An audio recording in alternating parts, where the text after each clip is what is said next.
Hey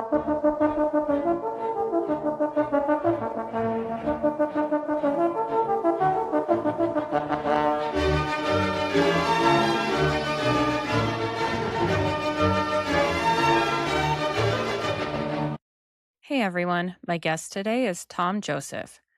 Tom is an innovator, business owner, and social activist. As the founder of Bookminders, he developed a transformative approach to outsourced bookkeeping and pioneered a remote first employment model that prioritizes flexibility and work life balance. As an activist and media producer, he launched Wilson's Fountain and America's Main Street Party, introducing a new method for nominating members of Congress.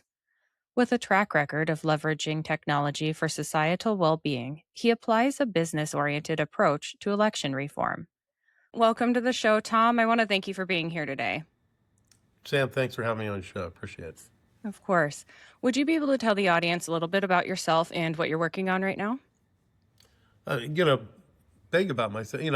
I'm a business owner. I have an engineering degree. I started working in factory automation and started a company called Bookminders that employs primarily women, professional women accountants that run the accounting systems for small businesses and nonprofits. I started that company in the early 90s, way before people were even thinking about people working from home. But it afforded me the opportunity to work on a political idea that kind of came together during the COVID. So, and that is what America's Main Street Party is what we're going to talk about. Yeah. Yeah. Sounds good. Yeah, it's really interesting what all changed over COVID. And kind of like what you were talking about, I do think that it gave up more opportunities, brought forth more opportunities for especially parents to be able to do job or other jobs from home. I was able to get my master's through a program that you would normally have to go to in person, but they changed it to online. And that was great because I could continue working full time while finishing my education. Well, our business was 80% virtual. So when the pandemic hit, it was pretty easy for us to go to a completely virtual solution. Some clients still wanted us to drop things off and pick things up, like spray things, Yeah. going through that whole process. But we were really well prepared for that. And we lost business, we gained business. Kind of the backstory leading into the party is that we wound up getting payroll protection PPP money. And at the point that I was applying for the PPP money, I made a promise to myself that if we got it and it saved my business, if I survived financially and physically the COVID, that I would do something. And I didn't really know what. I just knew I wasn't going to run for office, and I knew I wasn't going to get involved in changing any laws. I'm a business person. I figured there had to be a business approach to solving this problem. I was a big fan of Ross Perot. So, he always wanted to reform Congress. So I got the money and I formed a committee and I started working on it. Yeah. Can you tell us a little bit more about the committee? It's America's Main Street Party is a 527 committee. I started it without really having understood. I thought I was going to start another political party. This is really, even though we're technically a political party, it's not your grandfather's political party. Yeah. It's a tech company. And but the original idea was to do a political party and and it was kind of a lot like the Forward Party, just to try to do a political party better with more ethics. But I don't know, it really didn't settle with me that this was different enough. And then one day I made a joke that we do a better job picking the next American Idol than we do the next person in Congress. And it got my head spinning. I was there like, wait, we could do something that would be like a moneyless contest where, you put them in a bubble and you don't let them happen. And so I pursued down this path and doing this under a party structure. And everybody kept telling, I was working with an election attorney actually in Pittsburgh. Guy went to Harvard. He's running for Congress. And I think he's busy running for Congress, wasn't really paying attention that the original thing I was putting together was illegal. It was not, a party can't award prize money to its own winner. Parties can't there's a lot of rules on how money can move within the party. And I always thought because there was these Republican Senate reelection fund or the Democratic House reelection fund. I don't know if you ever heard those terms. They talk about these funds. I said, well, we use this fund, for the contest winner. Yeah. And what happened was my attorney lost his bid for Congress, and I went in with my idea, and he said, like, you can't do this. The parties, that's not a fund. I Yeah. said, what is it? And he goes, it's a list of check writers. It's just a bunch of people that buy Congress on both sides of the aisle every 2 years. I mean, and then I was like depressed. I was like, oh my God, I'm designing the same awful system we have. But I went home and I had this idea. I couldn't wrap my head around using a super PAC.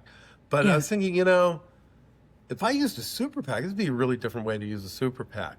And then I started to think about the solution to this party isn't really just a particular entity. It's really about using all these committees in a different way, like how to use a super PAC, how to use the national party, how to use local committees, and how to use the candidate committee, and then putting rules around it that took the power away from the candidates. So to get the super PAC money as their prize money, they have to agree to Yeah. not run their candidate committee. They empty that committee at the end of the general election cycle. So they have to start at zero the next time. No war chests. That's really where things become unfair, is that as somebody gets elected, people start bribing them for their votes. And the party would say, hey, we have this big legislation coming up. It happens on both sides. And Yeah. they more or less say, you vote this way, and then these people in the Senate reelection fund or the House reelection fund, they're going to write their 2,700, and they come in the primary. They cannot be beat. And until you attack that problem, Yeah. you're not fixing anything. So that was our thing. It's like, hey, if we did it this way, the party whips have no power over these legislators. The only people with power over them are the constituents. This is the way it's supposed to work. Yeah. So I figured out a way without changing any law to basically put a system in place that doesn't fit the election system. It fits the nominating system. If they aren't going to fix the election system, we'll create a better primary, put that person up against their terrible candidates, Yeah. and win. And it would only, if you did this in sports, you have to think that we're going to win the race Yeah. because they're not winning a true competition. Right.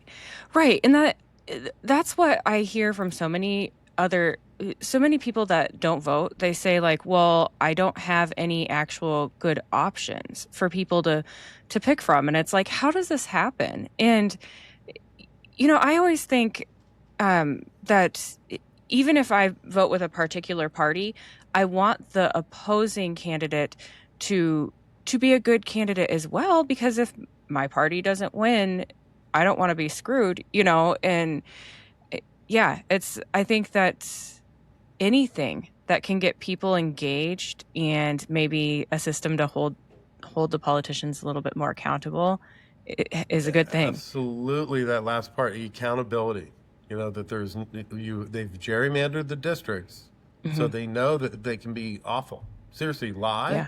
and not do what's in the best of the people, do what's best for the party super donors. And Yeah. they know that if they do that, they'll get reelected. And, the reelection rate's like 85, 90%. This is a big problem, that people just ignore. The Constitution, they put the House of Representatives first because it's supposed to have all the power. Now they're just on both sides, a bunch of stoolies. Yeah. Yes. The one thing that I like about this idea as well, so I guess not the one thing, but another thing I like about this idea is, to me, I think a lot of people in politics almost think of it as a game, like a competition. And that's almost how I have to wrap my mind around the crap that's going on, that everybody's doing. It's like, okay, I have to think about this as a game. It's our country. It's important. It's not a game. But if these people are competitive, so yes, I think it's going to drive them to be better themselves too, even if they might be crap candidates right now. Maybe they'll look at themselves and try to do better. Well, competition forces people to do that. That's why I think the candidates in swing districts are better. They know that they have less leeway, that they may be out the next cycle. Hmm. But I think it's really more about the process. I'm an engineer, and they're like, this is a bad process, Yeah. and we need to have used technology in a way that it hasn't been used. Yeah. And by opening up this idea of a way of using a political party, a very, very different way, allows us to really do whatever we want.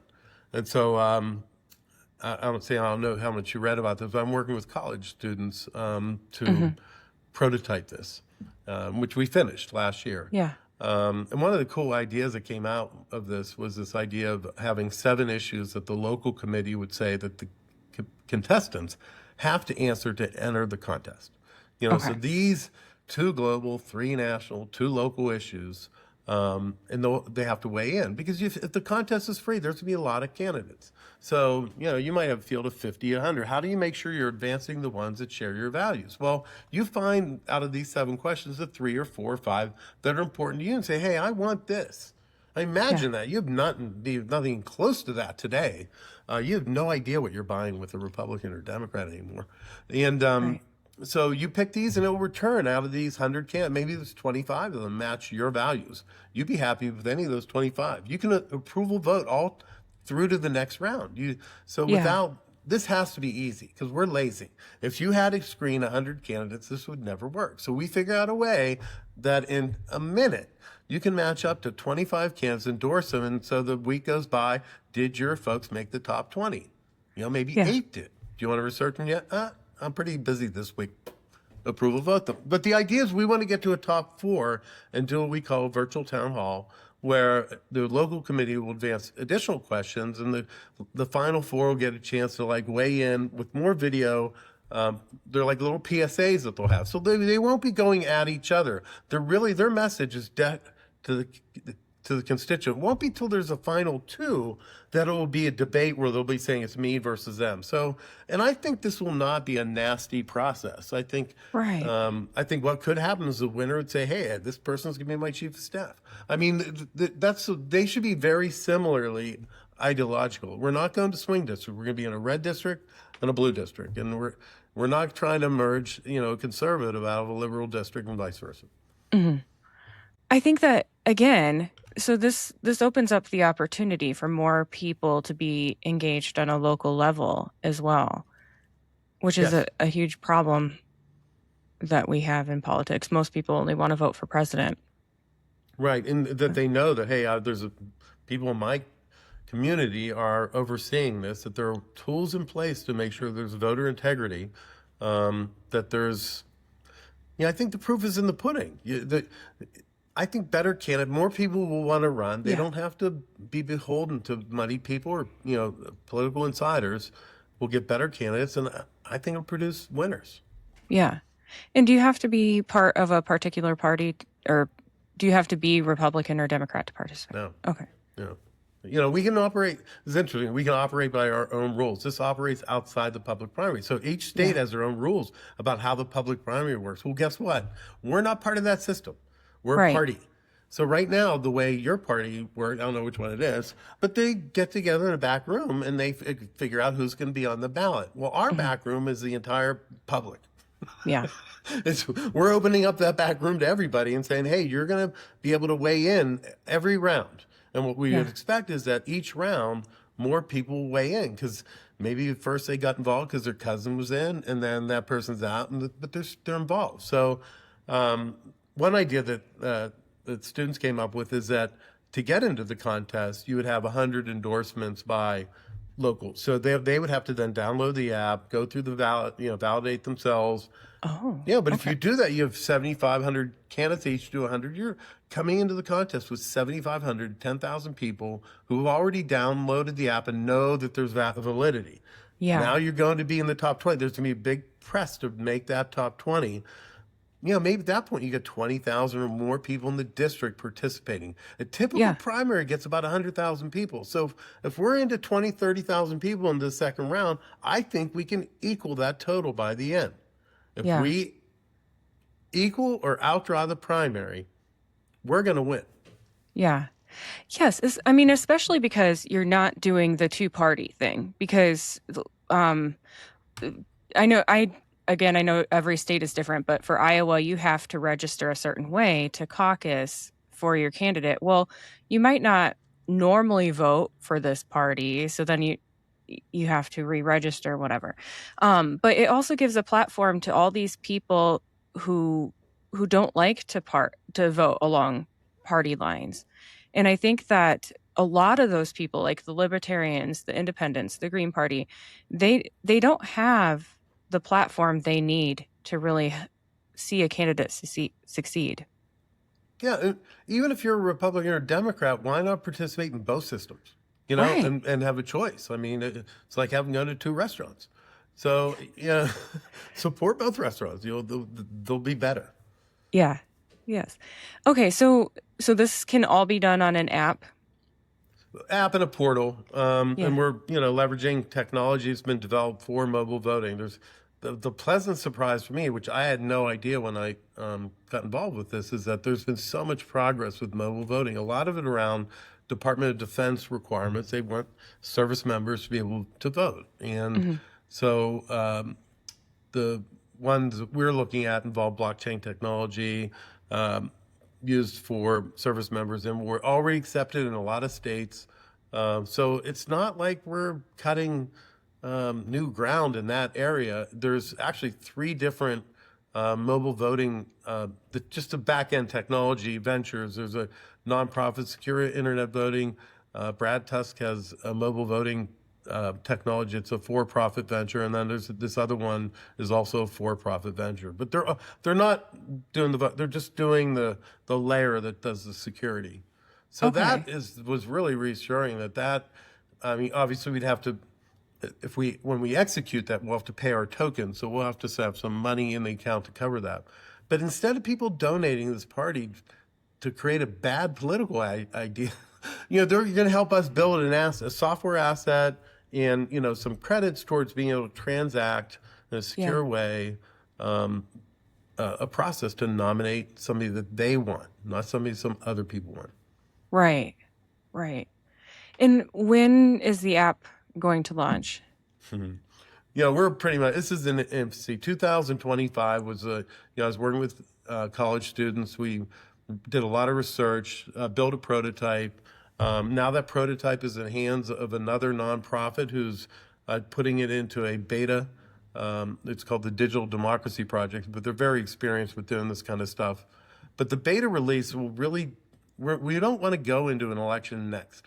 What we want to do is have something that the public can play with. So we're going to load the beta release up with, fictitious candidates and we're going to do a blue district and a red district, and show Mhm. people how they can, if they answer the questions this way, how it will do. And instead of it being one round every week, we'll do one round every day. So over the next, months or years that people learn about that, they can enter participate in the kind of learn how it is, so that in 2028, when we come in, we pick these districts, they'll know what we're doing. I mean, Yeah.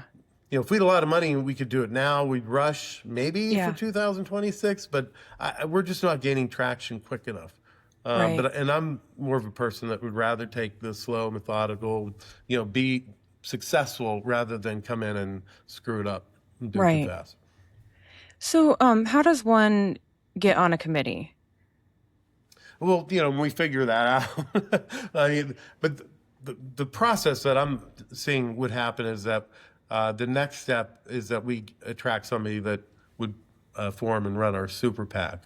That the super Mhm. PAC would identify the blue and red districts. So we wouldn't be looking for until we actually identify the districts where we're going to. And we're not, Yeah. a lot of parties are looking for candidates, rich people that will run. Our party Right. looks for districts that we think are vulnerable for disruption. I mean, what are the statistics there? Like, is this a gerrymandered districts where the previous winner won by about 2/3 to 80% of the vote?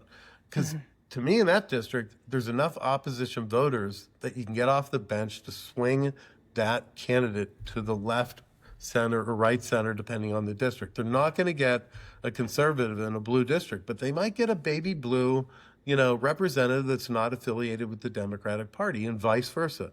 I want to Right. try to leverage the party hatred That Yeah. these people who got gerrymandered this district say, hey, I'm going to do everything I can to make sure it's not a Republican or a Democrat. This is going to be Right. a unaffiliated liberal or conservative. We want to try to form two, instead of a third caucus, really create two more caucuses in Congress, a pink and a baby blue caucus that aren't tied to money. If we do Okay. that, that goes back to the Congress that we really had in the 50s and 60s, where we had the blue dog Democrat. We had we had liberal Republicans and conservative Democrats, and they Mhm. created enough that there was negotiation that went on for legislation. Once we went full two party, we're having these huge bills. We're having, massive swings to the left and right every time there's a change in the president. Yeah. Right. And would this reduce the need for campaign funding? I'm hoping to eliminate it. I mean, Yeah. I want to, put the public primary out of business and basically make this moneyless contest the way that people get on the ballots, and people just say, hey, if you win this contest, we vote for him. Just make it obsolete. And it sounds so crazy, but think about it. If we had this really fixed system to make the Olympics and put crappy people onto the Olympic team, and we figured Right. out this other way that you actually got the person who's the fastest person, that other system's going out of business. Yeah. Yeah. I mean, sometimes I do wonder, I don't know. Sometimes it's like, all right, does it really take that? If you are a really good candidate, do you really need all this money and everything behind you? Of course, it costs money to travel and go places to speak. You're going to need the PR team, the clothes. But some of these people have like billions of dollars wrapped up in their campaigns. I'm like, what is going on? Well, because it was all about advertising. But if we can find a way around that, this is a monopoly that the two-party system is a monopoly that has figured out how to hold on to power. And Mhm. as long as you go through their system, it's hard to break that down. So Yeah. what do they say? If the game has changed, fix it. Or you can't win a fixed game without changing it. And that's Right. what we're trying to do, is change the game. Yeah. And who would it be, the committee then that's running the nominating process? Yes. So Okay. I would equate them to more like an HR department. Mhm. They're not really, it's really up to the public to determine that somebody who committed a bank robbery or murder, Yeah. as long as that information winds up into their thing. I mean, maybe they did their time, did completely, they're fine. But it's up to the community to make sure that if they actually served time or went to a particular college or claimed they served in a branch of military, that they actually did those things. And I think there also has to be some standards on language. You just can't let people go in there and make a mockery of this. So I don't know about Right. censorship, but just respect the rules and the other contestants. And that Right. this is, we're trying, I'm sure American Idol would be the same thing. They wouldn't let somebody go in there and just make a farce of their competition. Yeah. Yes. And okay, so is there a limit to I mean, can any number of people start the first like round or whatever of competition? That's what we're thinking. Obviously, it's a very early on thing. Mhm. We'll try this out, see what happens. If having 100 people endorse you is not a high enough bar, we wind up with 1,000 candidates and becomes unwieldy. We may make it 250 or 500. Something that you actually know that you're getting a manageable field. But I think that can be controlled. It's not going to be, they're going to have to provide all the same disclosures they would if they win the election. So we're going to ask for Yeah. upfront the tax returns, any public disclosures they would have to make, they're going to have to make. So that's automatically going to rule out a lot of people who don't want to make those public disclosures. Right. Yeah. So some of those things will take care of themselves. But I do think there'll be number one, a lot of people who would part of my reason for doing this is that for a very brief time, there was an opening at Congress in the district I was living in. I thought about it for like 24 hours. Mhm. And the depression after was like, I don't want to be part of that system. So my goal here is to create a system that I actually might want to be part of. I'm going to be too old. By the time it happens, I'll be too old for me. I'm already too old. But I want to create a system for, the next generations that Mhm. more people would want to get up off the bench and feel like, oh my God, why would I want to be part of that dirty business that is currently what happens in DC or Harrisburg or wherever it is, Yeah. that they're doing politics. And my mission statement, before I even figured this out, is to fundamentally change the relationship between politicians and money. That was the goal. Yeah. And I mean, that's so important because really, I think that's probably the biggest thing corrupting politics right now is money. Yeah. Sorry to interrupt. I just wanted to tell you about my sponsors real quick. Sometimes I get on a roll cleaning or gardening, and I need a boost but don't have time for a meal. Big Fork Brand's pork jerky is the perfect choice to keep my momentum, offering high protein snacks for on the go energy boosts. Not only do they offer pork jerky, but they also make pork sticks, bacon sausage, bacon hot dogs, and burger and hot dog sauces. Products come in a variety of delicious flavors, including Thai green curry and maple and brown sugar for the meat options, and gangster and Chicago fire for the sauces. I personally think the original flavor of the pork jerky hits just right after tackling a big chore. It's a little salty and very flavorful. My discount code gives you 20% off your entire order, and it's currently the best deal available. Just visit bigforkbrands.com and enter in my promo code JADE, that's JADE, at checkout. Are you looking for a gift for a music lover or maybe some apparel to show off your quirky side? Old Glory has you covered. With over 300,000 officially licensed items covering music, sports, entertainment, and pop culture, you're guaranteed to find the perfect item. They even have seasonal gear. My husband enjoys the Beatles and Led Zeppelin apparel, and I love the Billy Idol apparel. I even found items for my fellow plant enthusiasts. This family-owned superstore is known for their quality and customer service, offers free standard shipping on all orders, and orders are shipped the same day you purchase. My discount code gives you 15% off your entire order, and it's currently the best deal available. Just visit oldglory.com and enter in my promo code JADE, that's JADE, at checkout. Looking for a game-changing way to improve your health? Zevo Life is the world's most nutrient-dense whole plant, packed with over 50% plant protein, essential amino acids, fiber, and antioxidants.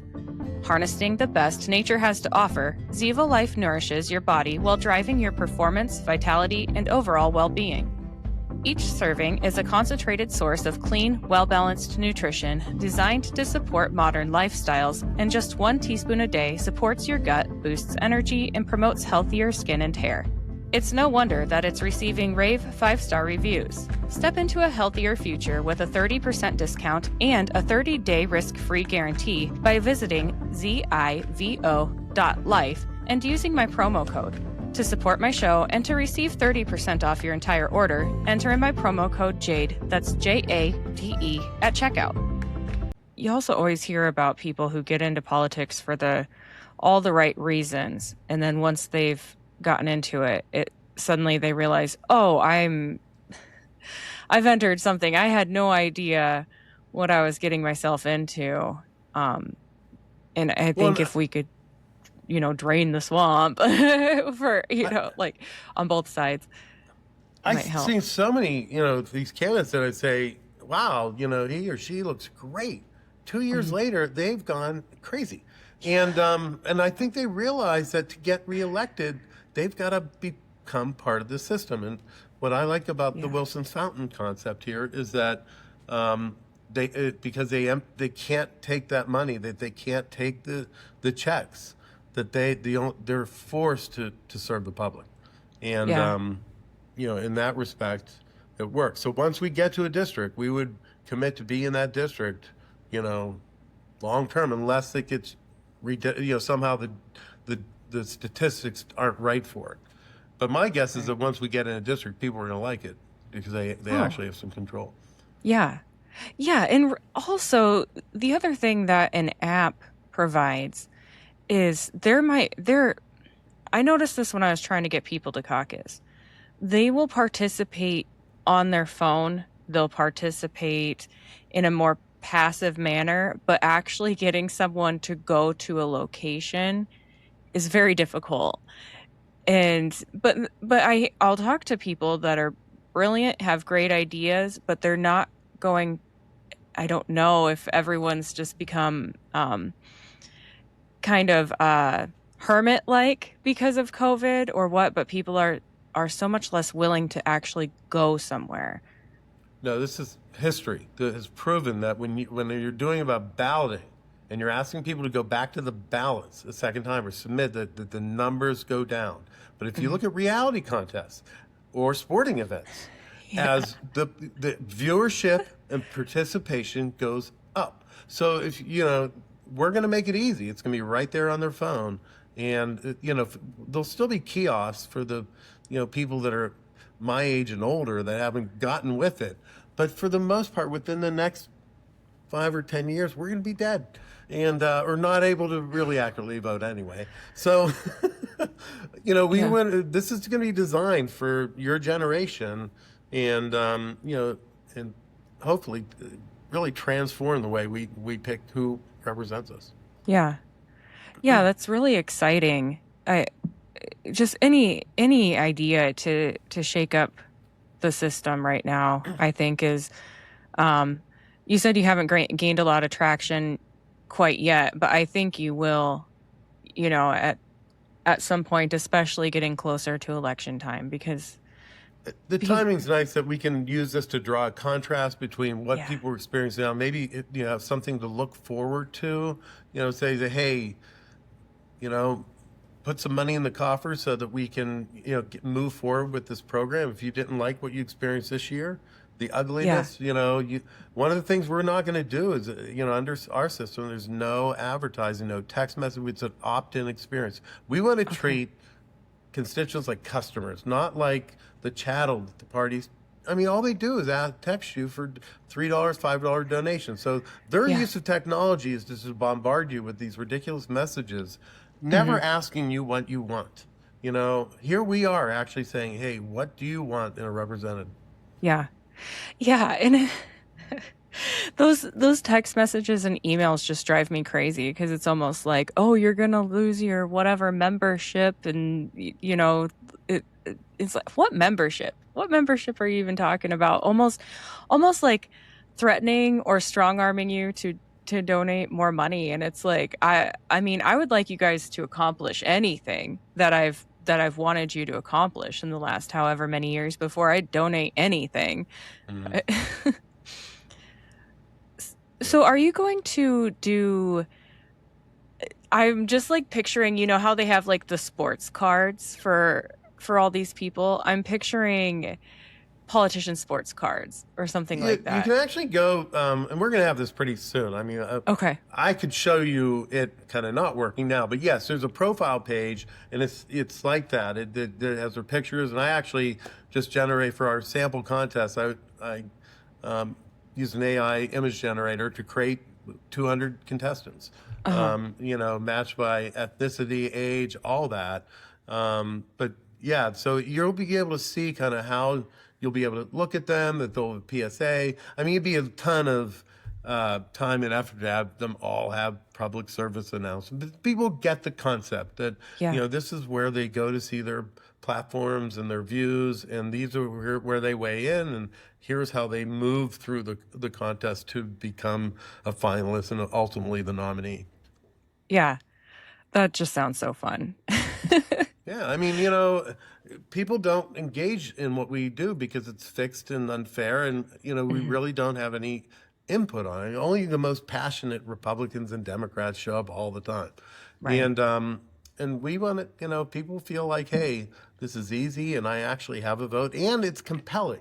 There'll be a leaderboard. See trending leaderboard. These college kids came up with some great ideas. They're seeing what's available in their apps, and they're saying, "Hey, this is what we would need if this is going to be interesting to us." So they Yeah. added a lot of value in for this old guy figuring out Yeah. how this should run. That's funny. I once in a while I'll message my nephew and ask him about because yeah, he's younger. He's in the tech world, I'll kind of be like, "Hey, what do you use to do this such and such thing?" So obviously you already know that talking with college kids, you're going to get some Yeah, great they want to ideas for the swipe right future. or left for a politician, literally. Yeah.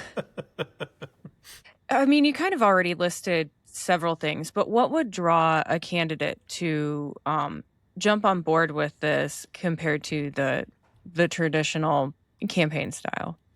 I, one of the jokes I made, if you can afford to buy a seat in Congress, you're not going to like this idea. You Right. like the current system. So if you're rich, you like it. But for the most part, there are people that aren't rich that don't want to, bow to other people. They want to work for the people. They really want to be public servants. It's hard for me to look at the people that are doing this today who are basically working for the 1/10 of 1% of this country, and Yeah. feel like they're public servants. Yeah. Yes, and you know, it it's really disheartening to see that politicians are they all, I mean, not every single one, but so many of them have these great backgrounds, the money to campaign, there are some fun success stories from someone who didn't kind of grow up with the silver spoon, but though the politicians we have in office now, a lot of them have no idea what it's like to be a middle class person. I guess Iowa is a little bit different, but I've heard people talk about your annual salary, like, oh, this is middle class. Well, people live off of very small dollar amounts in places like Iowa, and I just wonder if if a politician has ever actually experienced um like having to balance their checkbook or Well, their budget or I think if they've been in D.C. for 3 decades, they probably don't. And I think the right. problem is that the Congress has become this career job. That I did this thing. I was trying to figure out about gerrymandered districts and these Mhm. numbers, and I was looking at the statistics of the people in Congress over the age of 70, what their win percentages are, and they are all in this 66 to 80%. They're doing the party a great favor because they're not winning by 99%. They're Mhm. all absorbing like 20 to 25% of opposition votes. They've been in office forever, and yes, Yeah. they are totally disconnected from that, and they will not retire. Right. Right. And of course, why would they? If they don't have to try that hard to win their seat. I mean really a lot of these people, you don't see them campaigning all that much. You don't see them hitting the ground, visiting a lot of different areas. They can just kind of, I don't know, coast through and they're going to be on the ticket. There's very few people that earn this on their own. I mean, what happens is too, they get elected, they get pulled by the administration into an office, and there's a special election that the parties pick who's going to be in that special election. And that person, there's no that's even worse. The special elections are worse. It's like saying this person's getting in, they're in. And Yeah. that is the way the system goes. We have very little input on who is representing us, and that has to change. Yeah. Yeah, and all right. So, um I The guess thing as is, for far a as special election, we could just run one of these. We can just spin up a right, contest and go through it. Say, hey, we're going to do it in 6 days instead of 6 weeks. But right, maybe we cut down a round or whatever. But you could basically, whenever there's a special election, just run a contest. right. So the money spending, are they able to receive at what point are they able to receive any sort of funding? After the contest. So there'll be a Okay. contract and say that, hey, to enter the contest, you have to agree. If you don't win the contest, you don't enter until the next Okay. year. So only the winner. And if you if you number one, and this is where the law helps us, because if you spend money, Yeah. you broke a law. You didn't form a committee, or you have to form a committee. Form a committee, you're out of the contest. So it's the law Okay. actually helps us enforce the rules of the contest, because that is that if you spend money on a campaign, whether you've declared or not. You have a campaign. The federal law requires it. So if somebody's willing to break a federal law on the contract, to get, hey, go ahead. But the other thing too is there'll be physical evidence of a campaign. You spend money, you're going to see a poster or a yard Right. sign or a button. So the rule's really simple: no physical evidence of campaign.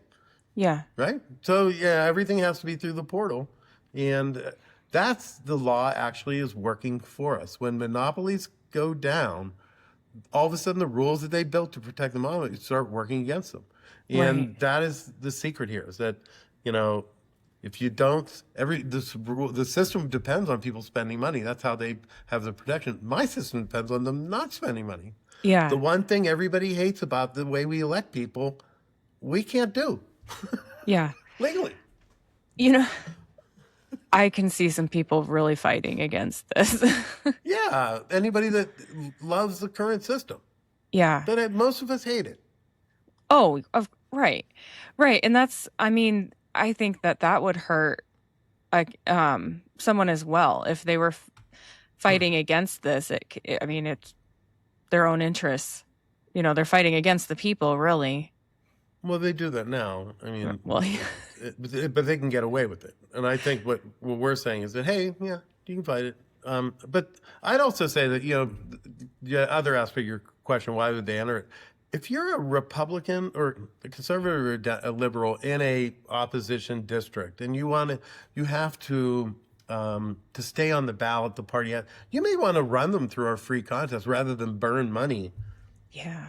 So That's this is a way to say that, hey, if you're, and also maybe the party saying, who's our next leaders out of this area where we can't win? We'll put them in the contest, see how they do, see if they gain traction. So it's a way for people to, actually gain popularity without spending money and be able to, practice their political chops. So, yeah. and almost be like I said, a LinkedIn for politics. If you're building your resume, that people get to know you. Now you have to serve on a school board or whatever, but this might be another avenue to get people involved in state and federal politics. Right. And again, the people who do typically vote maybe one way. This is also a good way to get good ideas across from someone from another political party. I just think it ensures the better candidates move forward. And I think also we want to get people, instead of thinking R and D, is to think about what caucuses that representative is actually going to be in. What kind of Republican and Democrat are they? Conservative, liberal? Mhm. Because ultimately, if you unbind the people for the money, they're going to represent you based on that. And Right. we want to put more emphasis. So in our system, we plan to have the contestants say which caucus they will sit in. Yeah. So can align. If they go there as independents, they have no power. If they go there as a Democrat or Republican, we failed. But if they go there as a Freedom Caucus member or as a Progressive Caucus member, we succeed because now they can participate in the system without being a D or an R and accepting that money. So Right. that's kind of our goal is that they still have to have buddies when they get there, but they'll identify at the caucus level, not at the party level. Right. Yeah. Yeah, I'm really interested to see what type of people this will bring out of the woodwork. Like, I'm just, I'm sure there'll I'm be picturing. goofballs. Oh We'll yeah, have back yeah, when I was younger, Pat Paulson always ran for president. He was always this joke candidate. And I'm sure some districts will have their, funny person that's always in it. But that would actually bring popularity. You know what I mean? To have yeah. people, this is political satire is part of our history. If there are Right. satirists involved in this, all it does is kind of respect, our history and make this more about what we've always been about. Political satire is a great way to make commentary. Yeah. Oh yeah, and it brings, even if people are just watching because somebody did this strange but funny thing, they're gonna see other stuff too. Yeah. Yeah, and I mean it also offers, like, because you compare it to Survivor and like American Idol, it it offers that entertainment to people too that will keep them engaged. Think of the obscure Olympic sports that every 2 years, winter and summer, we all of a sudden become fans of. If they Mhm. weren't fair, we wouldn't be fans. But because they're competitive, we're interested, and we get to learn curling and things like that. And that's not even that interesting. I think our contests would be way more interested in curling. But it Yeah. makes the point that if you make it compelling, if you produce it, um, it could be interesting. It'd be a better reality show than this horrible nightmare that we have right now that is our election system. Right. Right. Also, I do think it would be a good opportunity for those who, everybody's interested in politics. Everyone's weighing in their opinions, but a lot of the people that you see in the social media comments out there, um, protesting, a lot of people that you see involved in politics actually don't know that much about how it works or Yes. the restraints that people have on them or legal loopholes, stuff like that. I think that it would be a good way for people to learn and understand a little bit more as well. Yeah, I certainly had a way different understanding what a political party was, how it all worked, what the rules were for the money. It's really set up this way for a specific reason. Yeah. And, and, that just, it took about 2 years for me to wrap my head around what was really going on, and then coming up with this idea. And turned out I talked to this constitutional lawyer friend of mine. He goes, there's history here. This is the free and equal election clause. And Yeah. so I was like, oh, wow, I'm going to go to the U.S. Constitution, find the U.S. free and equal. It's not in the U.S. Constitution. This is a state constitutional issue. And, I learned it was a famous Pennsylvania guy named James Wilson who added the words and equal to what had, for 100 years, been the free election clause from the British Bill of Rights. In Britain, they said, hey, everybody should be able to run for office. That was the first time they said that. Hmm. And then Wilson was there like, hey, if it's not fair, it's going to get screwed up. So he described free and equal elections as a fountain of democracy. And if we don't preserve them, that the system becomes poisoned. And one could believe that the system is poisoned because we don't have fair elections. Right. Right. I wonder what our founding fathers would think of what our I country think is they becoming. would be rolling over in their crypts. Yeah. Yeah. It's it's just looking at some of the people that we have in office right now, it's like I said before, it is kind of like a game or um I've heard people compare politicians to theater nerds. Yeah. It's all about the spectacle but I mean we do have some good people in office as well. Well, unfortunately, we've created an environment where they need to make a spectacle to get the money to get reelected. I mean, they're responding to the environment we created, in the environment we feed, and we have to have another way, because there's apparently there's no way to stop what they're doing now, Yeah. and they can't fix themselves, and they're not going to let us fix them. Yeah. So we have to come up with an alternate. And that's what America's Main Street Party is about. MainStreetParty.org. Main Street Park. Perfect. Yeah, that you made a the perfect point there that they are what we've made them become. We've turned them into to celebrities and reality TV stars. So I guess why not figure out a way to turn that into something for the good? You want reality TV? All right, let's make this a reality TV competition almost. And So, I what thought is your about this as being like a monopoly, and uh-huh. that how do monopolies go down? You have to find a loophole. You have to, look at things from a completely different perspective. A big company wasn't going to knock out IBM and digital equipment. It was Apple, they just Yeah. weren't paying attention. It was a completely different, model for what they did. And that's why I think, the change has to be significant. What we're doing is a really significant model change. We may not do it, but if it'll be something like this, it's not going to be Yeah. overturning Citizens United, I'm afraid. I mean, that might happen, but it's not really going to change the system. All the election reform, if all that stuff went through, we still have a really bad system. Yeah. It's still rigged for the incumbents. You get rid of, do rank choice, it's still rigged for the incumbents. We have to address the money. Right. Right. So what does your team look like? Like how many people do you have on this right now? This is a very And tiny where do you see team. it I mean, going in the next? over the past year, I've had like a dozen different interns. I've had several professionals involved. I don't. There's not Uh-huh. much money. I'm partnering with Digital Democracy Project, but it's like me, my sister, Chauncey Wadsworth, who's been Yeah. working with it from Haverford. He's going to graduate poli sci from Haverford. Haverford apparently pumps out a lot of political geniuses, and this guy's added a Really? lot to our team. But that's kind of the core team. Mariah Shaw, political consultant, she just took a new job, um, but we really just Yeah. have to get to the phase where we can raise money and get a super PAC. There really isn't much to what we're doing other than creating this demo and Right. marketing the Right. idea. So I can do this on Yeah. a shoestring. I don't need a job. I'm retired, so I'm not billing the party. I'm just volunteering. My sister as well volunteering.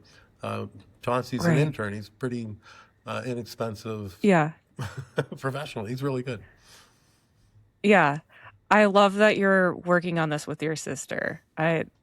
Yeah. My brother and I can work together well, but we want to kill each other sometimes too. Yeah. So She helped when I launched Bookminders. She was my first bookminder.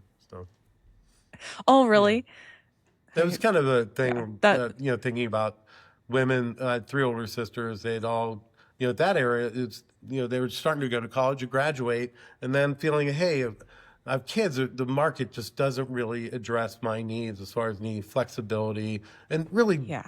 professional level employment. And so Bookminders is really in that area one of the first opportunities for like women with accounting degrees to get really good accounting work that they could do from home and had complete flexibility, and that has scaled. We have over 100 bookminders Yeah. now. Yeah. Yeah, that's really cool.